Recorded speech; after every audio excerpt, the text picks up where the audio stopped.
Good morning. You're watching Morning at NTV. Time to take note. Now, last year, that is Patrick Kasamba, Honourable MP for Kasanda North MP. He moved a motion and was granted, leave of absence in Parliament to draft a bill, the Private Members Bill, and that is the Local Content Bill of 2017. Now, we'll have to notice that this year, in June, for the oil and gas sector, that was given a blue tick, and which means it promotes employment, it boosts up the domestic goods, also local capacity. And with this, they have 50% of Ugandans at top level. You must hire 70% of Ugandans, and you must use available local raw materials. But just last week, Parliament also moved a motion to move the local content bill to discuss and also focus on media. And that whole thing of 70% local content, maybe not every single TV or radio station or even print is adhering to it. But why? What are the issues? Joining me to discuss this is from Content Connect Africa. He's a territory manager, James Proper. Good morning. Good morning. What does Content Connect Africa do? Content Connect Africa is a digital content aggregator. We work with telecom companies. We work with we distribute content to them in form of audio and visual. Okay. So in all formats, CRBT, full tracks, video, short video for mobile consumption. Oh, right. Yeah, so basically that's what we do. Okay, so this content is Ugandan content or generally? We're live in about 10 countries now. Right. So basically what we do is we create a bridge for everyone. Because the world is more connected today. Yes. We can't really lock Uganda out. Like Ugandans want their content to be distributed in South Africa. Yes. They want their content to be distributed in Nigeria. So the same way Nigerians want their content to be distributed here, Kenyans want their content to be distributed here. So I can't say we are doing it 100% local, but what we do is we give precedence to local content in terms of promotion. Yes. Yeah, for example, our main partner is MTN Uganda, and what we do is in all marketing of content, we focus on, let me say, 90% local content. Okay. That's why the messages you get, it's always download a song from Chameleon, download a song from local, so local it's local content. Okay, so before we go into what is necessary to actually have that 70% Ugandan, do we have enough content, or maybe we should even start with discussing what kind of content we have in Uganda when we're talking about media specifically. So we have print. Yeah, we have print, we have radio, we have TVs, we have online. Oh, yes. Even digital, just on people's phones. Yes, today, people consume a lot of content on their phones. I mean, there are lots of apps that are coming up today. Yes, we have the content. I think we have a lot of local content. But then the questions of quality, the questions of for example, we have a pornographic law now, but some of them, I mean, we've been receiving content for a product called MTN Shorts, and some of the clips are insane. Okay, so those can't those can't go through. So I mean, it's the content is there, but vulgar. Is that the content is there, but there are so many areas at which we are still. Are we saying that because of the pornographic material, whatever? Okay, are there also guidelines? Because we also know that our music, for example, videos are shown, because most of what the content is in Uganda is really music. Really music. And then we start going to series and then movies. Yeah. But the biggest chunk is music. Yeah. So if you have music videos where they say that the guidelines are if you're in a very short skirt, very short shorts, can't we flag it? Yeah. Are we going to have any more music? I mean, okay, for me, I don't want to speak as if I'm not patriotic, but I mean, what is selling elsewhere? I mean, do we want to lock Uganda out from the global market? Do we want to lock Uganda out of the global movement? Also, so as we set the guidelines, we need to think about other markets that we are serving. Or else, an artist will have to produce about 3 versions of a music video. One that he'll decent, one for church. Yes, one for NTV because it's going to go on local media, but one for the other countries. Let me ask, so content you've said is available. Yes, Ugandans have a lot of content that we can actually put in that 70%. Yes. What is our strength as Ugandans when we're putting up, because you know, when you look at Indians and Bollywood, you know their strengths. Yeah. It's I don't know if it's the singing or the clothes, but you can, okay, I think authenticity is what I'm looking at. You can tell that's Nigerian, that's from this country, that's from, what's our strength? I think we are still lacking on finding the X factor for us. Right. We're still really lacking on finding the X factor. I mean, there is always something better you can get. If you're going to watch a Ugandan movie, 5 minutes in, you're already seeing, okay, so now that's Arimba. okay, now that's not real. So we're still lacking on finding what our strength is. That's to be honest. So for me, I feel there is no X factor. I've received 40 hours of content for MTN Shorts now, but I don't see anything different. I mean, it's just bringing on content, Ugandan content, but really there is no X factor yet. I mean, some clips are really nice, like some guys are doing like mute clips where there are no words, so anybody can just watch and laugh and you know, just enjoy and move on. So we still need to find, is it the language, is it, what are we going to market? What are we going to market? Is it the actions, is it the beauty? I mean, what is it? So I really feel we don't have that X factor identity. Yet. Yeah, we don't have the identity yet. Let's talk about the market as well, because as you said, you can't just do Ugandan to Ugandans. Yeah. We're doing content to also market to the world. And that's you the know? thing. So that we don't have to bring in Venezuelan series. We can have our very own. But we're still going so to have first of all, is there a market for Ugandan content here? And are we able to market it to the world as well? The market would have been there. Here. But you see, yes, the thing is, a Venezuelan movie will come off cheaper because it's being distributed in over 100 countries. Yes. So for them, the return on investment, when they calculate, it's easy for them to say, okay, each episode will go out for $100. Okay. You get. But for a Ugandan content creator or a Ugandan movie maker, they'll only have to focus on Uganda because that's what they're doing. They're only doing content for Uganda. They're doing content that can't be marketed anywhere else. So the market would have been there, but the expense, the cost that you have to pay. I mean, I sit with people and the first thing is, man, I put in a lot of money in this movie. So I don't know if you have any movie, if you have any connections money, as well. if you have any money or any connections. I mean, I need to make money out of this movie. I mean, someone has a movie for 5 years and they haven't made even $100 of it. You get. So the cost that the publishers have to incur is still very high.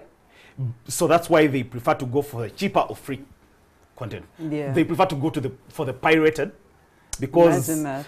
Somehow Denzel Washington is not going to come chasing a Ugandan. That's why are you showing my movie for free? Yes, that's why you're showing my movie for free. Yes. But Richard something from Uganda will come and chase you. So for that cost, I feel that is why the content isn't really out there, but the content is there. The content is there. Other factors constant, like quality, like who did what. Yeah. So let's come to that, because obviously if you're saying there is a market, and obviously you've answered open markets, because you're saying that if you're making a movie or a series or whatever content just for Ugandans, obviously you can't be marketed anywhere else because you didn't put them in mind. But also you've talked about cost and saying it's expensive. It's so expensive. By the time you're done making a series or a movie or a documentary or anything Ugandan, you've incurred expenses that you can't start selling it at a cheap price. So let's talk about whoever is buying the content. I also am aware that there's apparently a go-between. Yeah. Media buyers, is it? Yes. So by the time it comes to you, I mean, are people buying Ugandan content at a good price if the quality is good? Because let's not argue the quality issue. Yeah, people are willing to pay. But it's mainly a question of the revenue model. Okay. It's mainly a question of. So if let's look at one like mobile content streaming. Yes.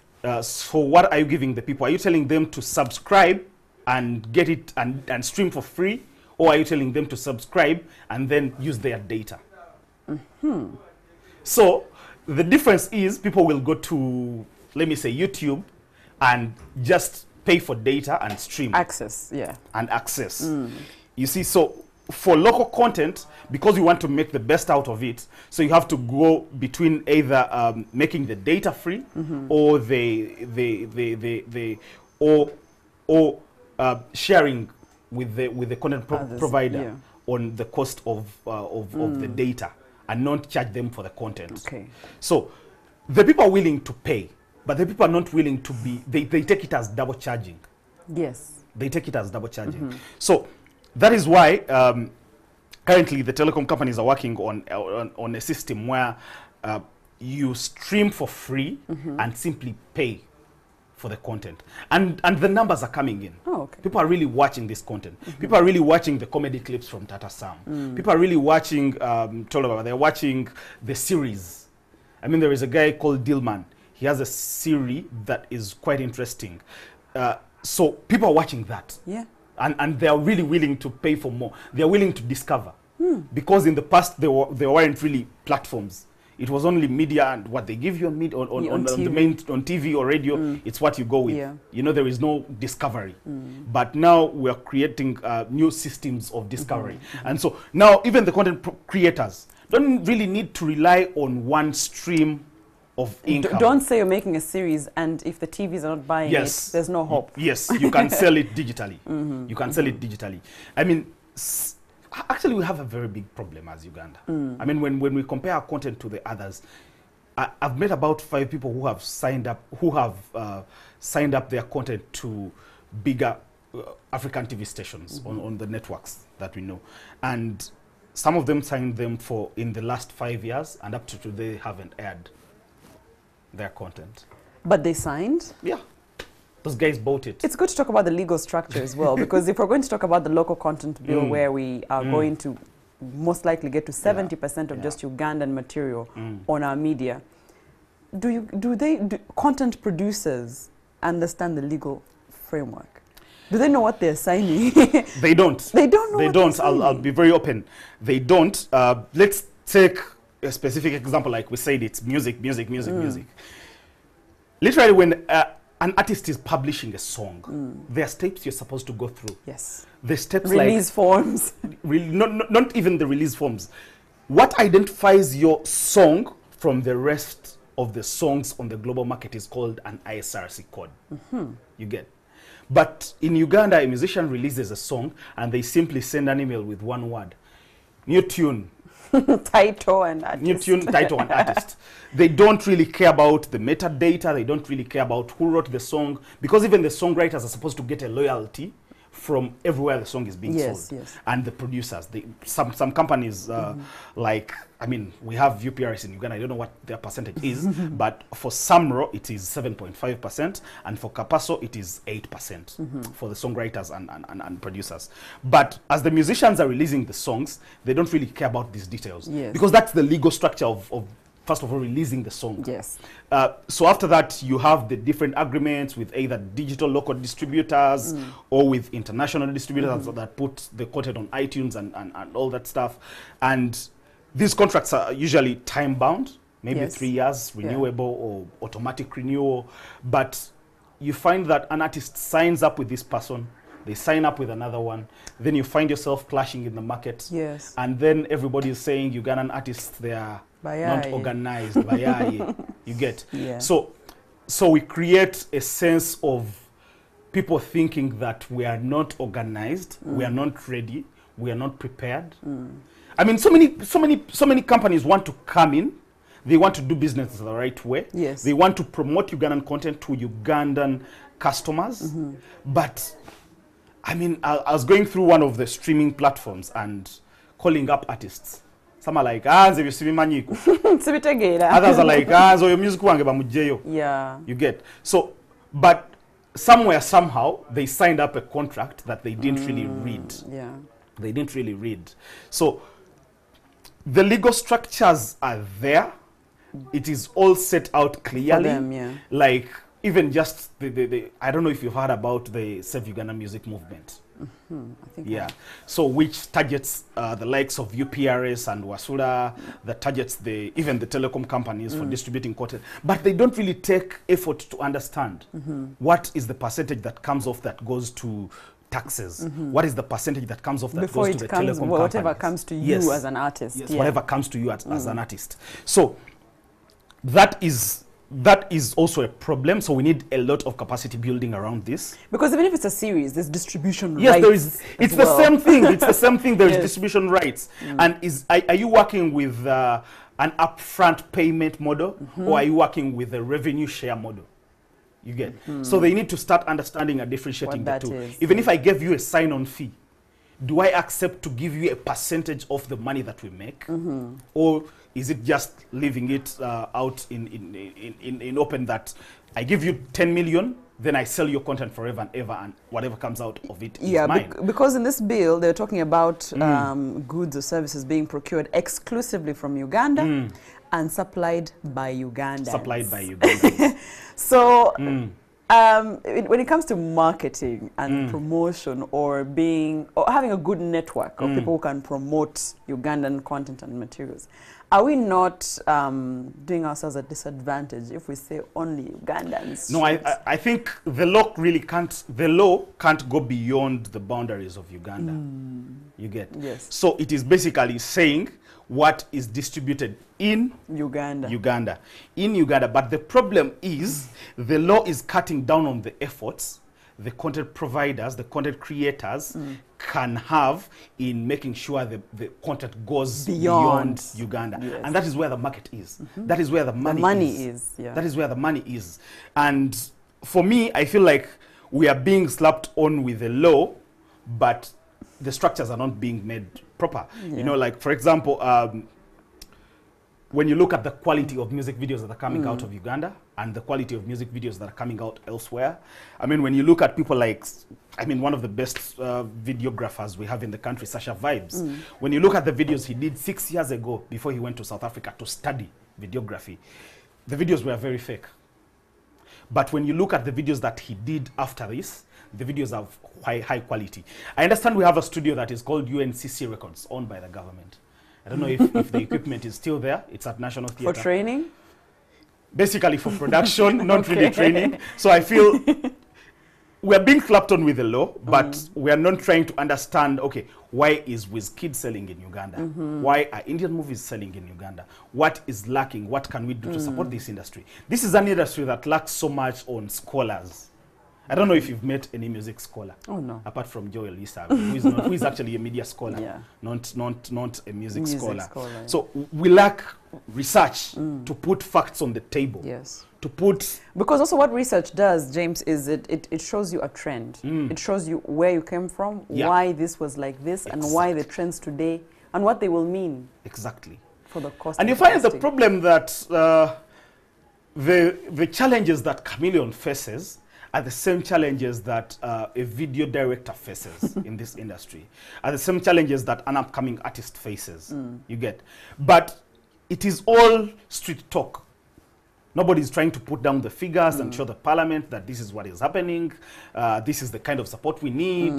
We need like a serious movie training institute. Yeah. I mean, I know a few, but I mean, they're all just mediocres, So just there was also, they were saying that they should kick out foreign content such as soap operas, and they're saying so many other content that comes into the country, and they're saying that if you only highlighted our own, you would, because some of these things that come from foreign countries apparently distort our culture and norms. And even when they're saying the local content bill, it's 70-30, meaning there's a 30% that is shown.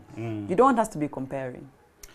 You don't want us to be saying, when the Bakalika movie, it's better than our own. I mean, why do we want to lock our country out of the global, the global village that we are living in now?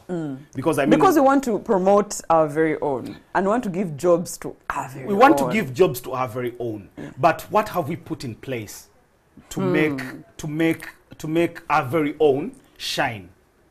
Has the government really done anything? Isn't this what they're trying to do, though, James? No, saying 70%, that should come last. Okay. When musicians are complaining about their loyalties, these things should come first. Okay. They should start to understand the kind of contracts they sign before you say 70-30. Because what is causing the 70 is the cost of production of the content that comes from the other side. It has already been shared across the board. So it is cheaper. So how do we make Ugandan content cheaper? How do we make an artist make more money? Yes. One way to make it cheaper is reducing the taxes on digital content. You get? Yeah. Because the guy will distribute a movie, will make, in case, let me say, they make 100 million gross, and if they can take home at least 50 million, that would be good for them. Yes. After the taxes are reduced. It can even fund the next. Yes, it can fund the next movie, and we shall have better quality Ugandan content. To hire a red camera today it costs 1 million Uganda shillings. You haven't even done the movie. Yes. You're Just getting to hire infrastructure to one do the movie camera, or the one music camera, video. without a jib, without anything The else. person operating it Yeah, also without the gets operator. paid. 1 million. You get. But to make 1 million out of the digital content, the taxes are too much. So in case they have to reduce on these taxes, and then we can think about the other things of 70-30. And also the thing of 70-30. The content is there. People are playing Ugandan music Already. Why do we focus on showing Ugandan Yes. series and Ugandan comedy shows? We do that Yes, here. yes. But why do we focus on the 2 English radio stations and forget the 147 local radio stations that are playing the content? Why don't we empower those that are playing? You get. Yeah. So how do you empower them? Because some of the stations, I've been in radio, some of the stations lack the money to pay these guys. Also, the taxes on them are huge. Ridiculous. You Okay. get. So if you empowered them and they had the right talent, they could afford to get any talent they wanted, then they would be able to pay and play local content, because you know that for every song that you play on a radio station, you're supposed to pay for it. Someone comes and says, you have to pay Ideally, for we're it. supposed to, yes. All bars around the country pay money to UPRS For playing for Ugandan playing music. Ugandan music. If you Okay. don't, they close you down. Wow. You get. But is the money getting to the To the people it's artist, supposed to be of getting course. to? Probably not. You get. Yeah. Then how much are they also asking? Yeah. You get. Here you come and an artist will walk into NTV and say, Nzowange musanyire bwerere. Yes. Exposure. Nze njagala akawimba kankakwateyo. Nzowange musanyire bwerere. I don't care. I don't care about the money I'm going to get out. So really, there is a lot. For me, there is a lot that the government needs to do. Okay. We are living in a global village. We are living in an era where every Ugandan movie actress wants to be on the same movie with Genevieve Naji. Sorry, she's the only one I know. But every Ugandan artist wants To be the next Lupita Nyong'o. Yeah, every Ugandan artist wants to do a collaboration with Wizkid.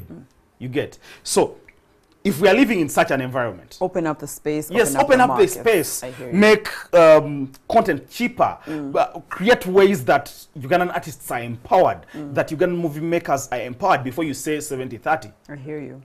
Thank you so much. I think what I've gotten from this, yes, we support the local content bill. Ideally, if you're going to discuss media, it's important that you give priority to Ugandan content. But before you discuss that it should be forced into people's faces, support for them to actually put out this content, and then you can have this kind of quality.